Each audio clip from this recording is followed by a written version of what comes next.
What's up, everyone? After a grueling near-month, Horizons has made a grand return. This also may be the gloomiest season premiere we've had. Still, my joy is heavy at the return. These frightened Hoenn Pokemon don't seem to share my enthusiasm, though. Can tell this Slackoth's been doing more than slacking. We catch up with Cap, who's lost both Freed and his sense of direction. On the other end of the Rotom phone is Dot, who's been relegated back to being a shut-in, looking like she's due for the least screen time of the trio. She has kept contact with Roy, and they've got an unknown target. Otherwise, she's been stagnant with an unchanged team. The most character growth post-time skip is Dot's hair, still covering one eye for that iconic hair flip back. Now Roy, his voice has dropped a bit, makes the pre-time skip one seem like helium by comparison. Not to mention he's clearly taller. This season starts off with a mission and mystery. According to Roy, the most important goal is to meet up with Black Rayquaza. Not Freed? After all this time, I wonder why Dot's been no contact with Liko. Has she tried it all? Our boy eventually comes across the world's laziest Pokemon, giving Snorlax a run for its money. I mean, there was that one that swam from coast to coast in the Orange Islands. Surrounding Slackoth is the pink mist,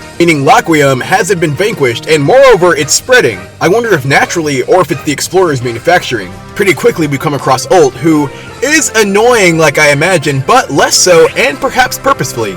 Funny how Roy's not having it with the heckling. Acknowledging Ult can probably be a bit much. Maybe he causes problems for Roy like the Slackoth escaping. What he lacks in boundaries, he makes up for with a catchphrase, tacking on Mega to his words. It insists upon itself, Lois.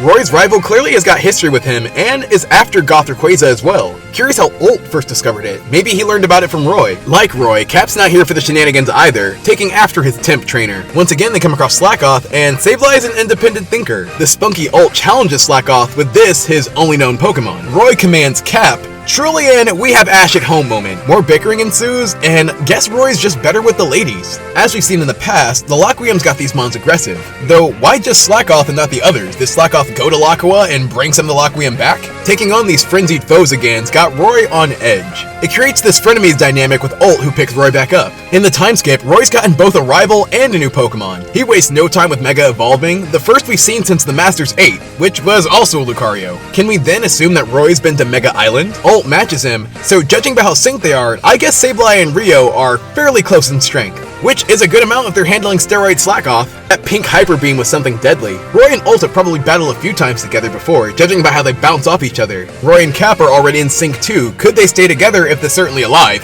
Freed was dead, plus TIL Ghost status moves do work on normal types, allowing them to defeat the confused Sloth. With the almost certainty of Laquium, what is the group's next main goal? They probably need to get back to Laqua to find that out for themselves. Acknowledging those gloomy vibes, every time they think about Lucius in those events, it's a solemn feeling. Thankfully, Franca barges in with some comic relief. A year later, and Dot's still hot-headed as those hotcakes.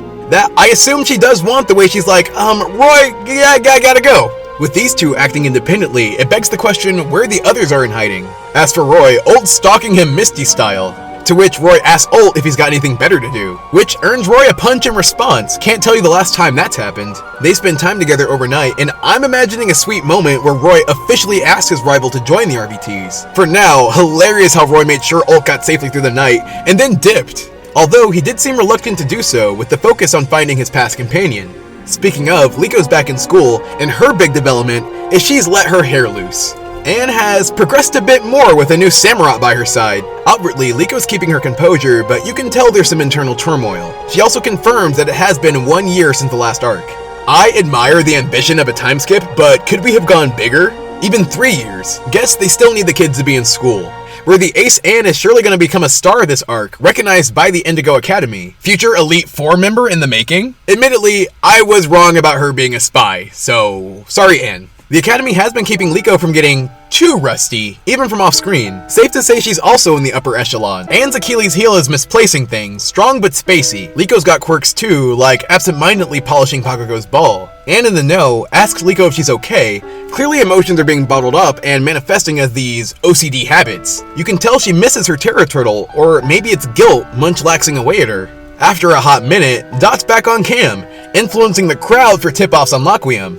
A bit manipulative losing her platform in such a way. Glad she's not grown out of her streams, which Liko hasn't kept up with. Crazy because at the start of the series she was such a mega fan she couldn't even handle Dot's presence. Liko's lifting up Anne, who's aiming for the Pokemon League, which has been hinted at a few times. all while putting herself down, feeling like she's been a slack off herself. Freaky how Lockrium's like a virus that Kanto's waiting to spread. The main source of Lockrium info coming from Exceed and Spinel. Although he's framed the RBTs, I guess he didn't put all their faces out there, which we know he has. You can assume since Liko's just a rogue chilling in class. The public has turned on the crew, but Anne sticks up for her friend.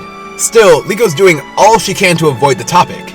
Obviously, she's dealing with trauma, and this Poke propaganda isn't helping. She really is blue, until she gets a surprise reunion. That said, is Roy going from region to region on Kilowattrel? This ride mod's got some formidable wings. I will say, Roy adventuring from place to place really is him following in Lucius's footsteps. Although, Liko isn't quite as ecstatic to see Roy as you'd expect. Not that they were ever very touchy, but not even a hug, after a year. Instead, she's focused on the gawkers. She's got keen senses to pick up on the shipping vibes in the air. In-game hint for Roy and Liko? The more things change, the more they stay the same, like Cap's adorable allergy. And comments on how cool Roy looks, but the design should speak for itself. I mean, cool is clearly what they're going for. He wants a private moment with Liko, which does not help the couple allegations. Come to find out, the RBTs have split up. Apparently they tried to search for Freed, but what was the effort? Like, they rang his Rotom phone once and then called it a day? Would it be too dark to assume Spinel's holding him hostage? I mean, his group has taken control of Lakawa, making it off limits to the public. During Roy's explanation of how he's been training in the Kalos region in an inconspicuous way and gets requested for mentorship, he continues giving the rundown, forcing the Lockrium back into the picture whether or not Liko's ready. I'm assuming the turtle missed the core, meaning they lost Freed and Pagogo in vain. The plan is to use Pagogo to confirm the Lockrium's presence. The problem is Pagogo's been on hiatus this year, adding to Liko's feeling of uselessness.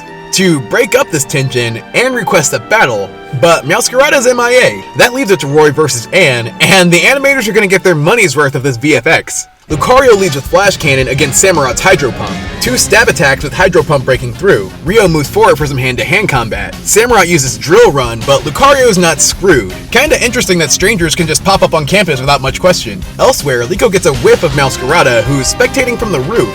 Puts both the match and Liko's insecurities in the spotlight. Turns out those girls from earlier weren't just random NPCs. They reveal Roy's background in front of everyone. Roy has also got an aura connection with Lucario, continuing his role as Diet Ash. Hopefully this season we can also get a better explanation of what aura is. With a focused mind, Rio dodges and defeats the Sea Lion with close combat. I'm surprised Anne got defeated, causing her to lose face in front of everyone after all this street cred she's accumulated. Bloodthirsty Roy challenges Liko next, their last fight also being held at the school. Battle of the Magician versus the Musician. Meowscarada's flower trick is definitely lighter here than against Zygarde, but it still takes Crocodile by surprise. There is still only so much a critical hit can do against a type disadvantage. Roy gets a flame charge in, but Scards holds up. You can tell these two haven't been totally slacking. They pick up the pace with the same OST they lost Freed to. Evokes in the audience the same emotions as Liko, who doesn't need aura to sense Meowscarada's emotions. She can tell her partner wants to keep fighting. Meowscarada's got more illusions and tricks up her cape, which Croco frees itself with a flamethrower. Seeing Meowscarada's new power reassures Liko this is only possible because they have been growing. Both bust out their terrestrialization, and now Roy's got 2 gimmicks to work with. All he needs is a Z-Ring. Assuming then Liko will assuredly get at least 2 gimmicks too. Flower Trick gets the same spammed love as Konoha. New Ace Attack. Roy's Ace, whose scream time is now being divided by the ever-present Lucario, still gets them the W. He is 2 for 2, both on campus and against Liko in general. Soon after, he's confronted about being an RBT member, making Anne and Liko guilty by association. This time, confidently, Liko confesses along with him. They are proud of their criminal status. Allegedly. So curious how the school will react to this info. I mean, this has got to be the hottest gossip of the semester. And Roy convenes, and she lets us know that Liko's practically been depressed this whole year. Though Roy came along and renewed her spirit, which wasn't even his goal in the first place. Now Liko's feeling herself again, and with this new look and energy, their mission becomes clear. Get back the truth and clear the RBT's name. Which ties in perfectly with the late inserted opening. The latest one, as you can imagine, is called Get Back, and it's done by the group Yuzu, who have bangers like Hiyori Itai from Hunter x Hunter. Very classic anime tone here with lots of great imagery, such as this gritty film shot of the RBTs. It's a bit haunting. What's also interesting is how the opening's split in half. The focus starts with Liko and how she's been isolated without the others. Though, as we've seen in this 2-parter, she picks herself up relatively quick. These spotlighted scenes also seem like a callback to XYZ. We've got the Explorer still around, whose goal likely is to keep the RBTs out of Lakua. Though, love Coral's new design with these repurposed colors. There is a large focus on Spinel, who's probably the main antagonist now. Second half focuses on Roy and his new rival. The latter's looking down, maybe he's got an inferiority complex to Roy, or is just plain lonely and looking to Roy as a friend. Roy's whole team gets focused as opposed to the one-woman show Meowscarada. Not to mention Rayquaza in the background, so one could assume it did escape Spinel. Towards the end, we get a sweet group shot expanding the characters like Nemona, Anne, a Nidothing fan, and a gaggle of newcomers. Question is, aesthetic purposes or new recruits? It all ends with a scene of our protagonist that looks like yet another callback. So there we have it, the premiere of Mega Voltage. I still get the sense they're trying to give this series a more mature vibe. I mean, our protagonists are essentially dealing with PTSD, relying on each other to get out of the funk. Now that Liko and Roy are reunited, I imagine Ult will be their sub-in, until she's done being a hermit again. What's most interesting to me is what have the other RBTs been up to? Are they hiding out together? Or will they be collected individually? Noticeably, there's no sight of the pseudo-edgelord Amethio, possibly stowing away in training with Hamber. In Horizon's fashion, it is just one of the many mysteries this arc creates. And just for shaking things up, I would give this two-parter an A. Please drop a like and sub, and we'll keep going.